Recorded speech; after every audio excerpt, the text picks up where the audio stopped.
Hello friends, মই চেনেলত স্বাগতম জনাইছো। মই আজি 32 চেষ্টৰ বাবে প্ৰিন্সেছ কাট ব্লাউজৰ কাটিং কৰিম। এটো হয় লাইনিংৰ কাপোৰ আৰু এটো মেইন কাপোৰ। প্ৰথমতে লাইনিংটো ওপৰত কাটিং কৰিম। লাইনিংটো প্ৰথমতে ডাবল ফল্ড কৰি লম। বেক পাৰ্টটো প্ৰথমতে কাটিং কৰিম। ডাবল ফল্ড কৰি ললো। এতিয়া আঁচল টানি সমান কৰি লম। ব্লাউজটো লেন্থ লম। যিমান লেন্থ লাগে তাতো 1 ইঞ্চ প্লাস কৰি লব। 15 ইঞ্চৰ মাৰ্কিং কৰিছো। এটো 14 ইঞ্চৰ ৰেডি হ'ব। ডিপ নেক ব্লাউজ কাটিং কৰিম। ডিপ নেকৰ একৰ্ডিংত শোল্ডাৰ লৈছো 5 ইঞ্চ। এনেকৈ দুঠাইত দি সমান কৰি লম। এতিয়া আৰ্মহোল লৈছো 5.5 ইঞ্চ। চেষ্টৰ চাৰিভাগৰ এভাগ লৈ লম 8 ইঞ্চ 1.5 ইঞ্চ মাৰ্জিন লৈছো। আপোনাৰ যিমান সাইজ হয় তাৰ চাৰিভাগৰ এভাগ লৈ ল'ব আৰু মাৰ্জিন যিমানখিনি লাগে লৈ ল'ব। ওয়েস্ট 28 হয় তাৰ চাৰিভাগৰ এভাগ 7 ইঞ্চ ললো। 1 ইঞ্চ বেক ডাৰ্টৰ বাবে আৰু 1.5 ইঞ্চ মাৰ্জিনৰ বাবে। এইফালৰ পৰা 1 ইঞ্চৰ শেপ দিম আৰ্মহোলৰ। শেপটো এইফালে অকমান ডাউন কৰি দিম।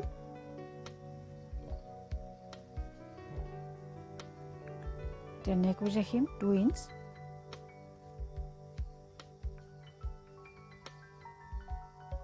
তলফালে বহলটো 2.5 ইঞ্চ ৰাখিছো।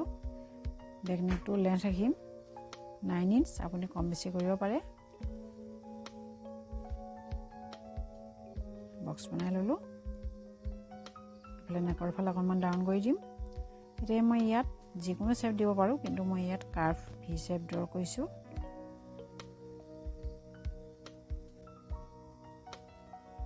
বেক পাৰ্টটো কাটিং কৰি ললো। ফ্ৰন্ট পাৰ্টটো কাটিং কৰিম। ডাবল ফল্ড কৰি লৈছো।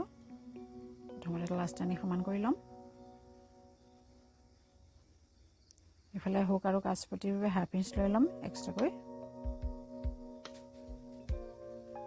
প্ৰিন্সেছ কাটৰ বাবে 1/2 ইঞ্চ এক্সট্ৰা লম ফ্ৰন্ট পাৰ্টত।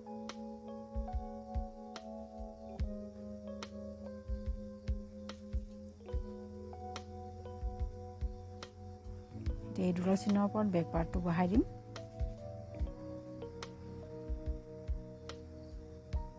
বাকি সাইডখিনি সেম টু সেম ড্ৰ কৰি লম।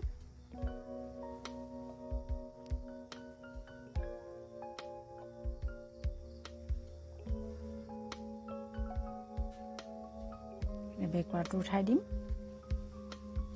আৰ্মহোলৰ চিন কেইডাল টানি লম।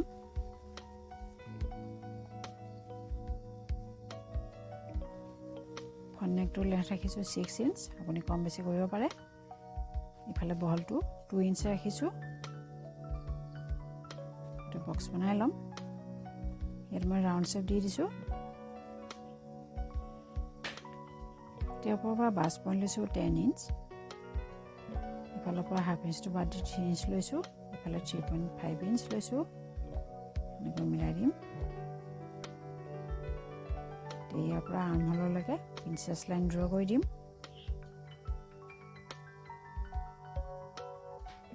এইফালে 1.5 ইঞ্চ লম। ইফালে তলৰ পৰা লেন্থটো লৈছো 2 ইঞ্চ। এই শেপটো ইয়াৰ লগত মিলাই দিম।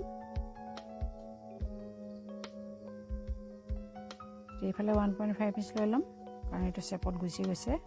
ইফালে 1 ইঞ্চ লৈছো ওপৰৰ ফালে। ইয়াৰ 1/2 ইঞ্চটো ইয়াৰ লগত মিলাই দিম। ফ্ৰন্ট আৰ্মহোলৰ শেপ দি দিছো, কিন্তু এতিয়া এইটো কাটিং নহয়। যেতিয়া ষ্টিচিং হ'ব তাৰ পিছতহে কাটিং কৰি লম। ভিডিওটো চাই ভাল লাগিলে লাইক কৰিব, কমেন্ট কৰিব আৰু এনেকুৱা ধৰণৰ ভিডিও পাবৰ কাৰণে চেনেলটো সাবস্ক্ৰাইব কৰি বেল আইকনটো ক্লিক কৰিব নাপাহৰিব। এতিয়া শেপ মতে কাটিং কৰি লম।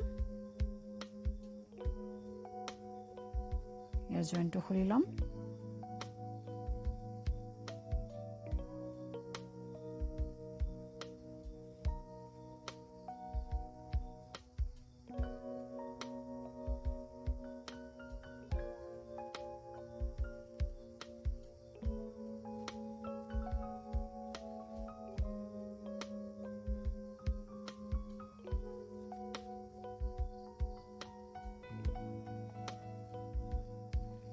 ৰেডি হৈ গৈছে।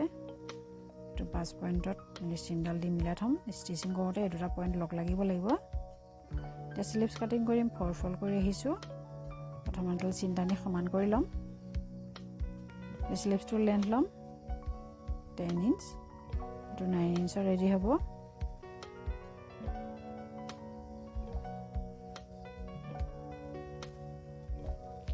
এইফালৰ পৰা ডাউন কৰিম 3.5 ইঞ্চ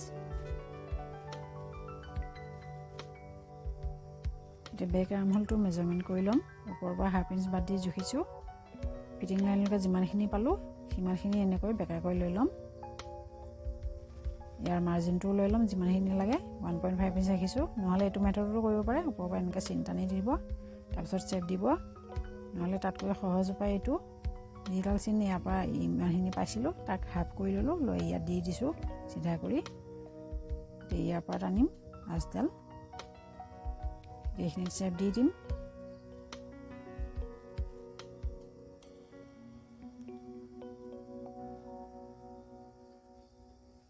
হাফ ইঞ্চ ভিতৰৰ ফালে ফ্ৰণ্ট স্লিভছৰ চেপ দিম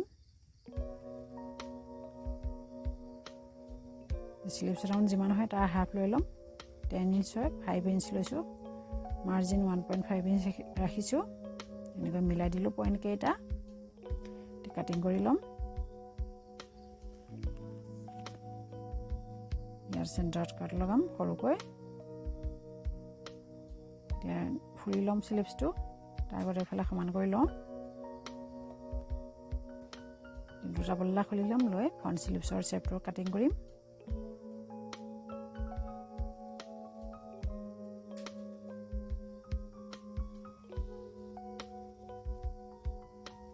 স্লিভছ কাটিং কমপ্লিট হৈ গৈছে বাকী গোটেইখিনি পাৰ্ট এতিয়া মেইন কাপোৰটোৰ ওপৰত কাটিং কৰিম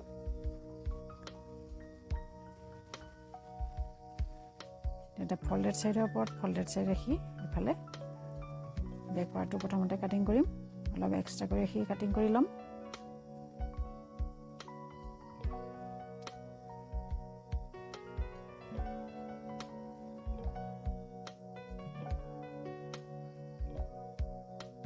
দুইটা নেক সমান কৰি দুইটা নেক একেলগে কাটিং কৰিম মেইন কাপোৰ আৰু লাইনিঙৰ নেক দুইটা একেলগে কাটিং কৰিছোঁ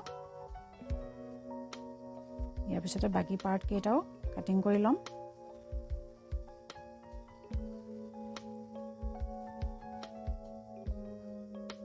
ডাবল ফল্ডেডৰ ওপৰত ৰাখি কাটিং কৰিছোঁ তেতিয়া দুই পিচ একেলগে ওলাই যাব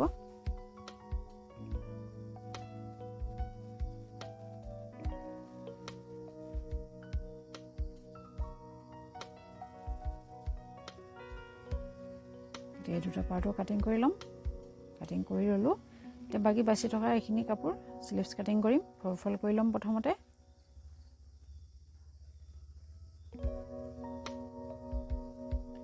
ফল্ডেড সাইডৰ ওপৰত ফল্ডেড সাইড ৰাখি এনেকৈ অলপ এক্সট্ৰা কৰি ৰাখি কাটিং কৰি ল'ম ইয়াৰ পিছতে ব্লাউজ কাটিং কমপ্লিট হৈ যাব ভিডিঅ'টো চোৱাৰ বাবে ধন্যবাদ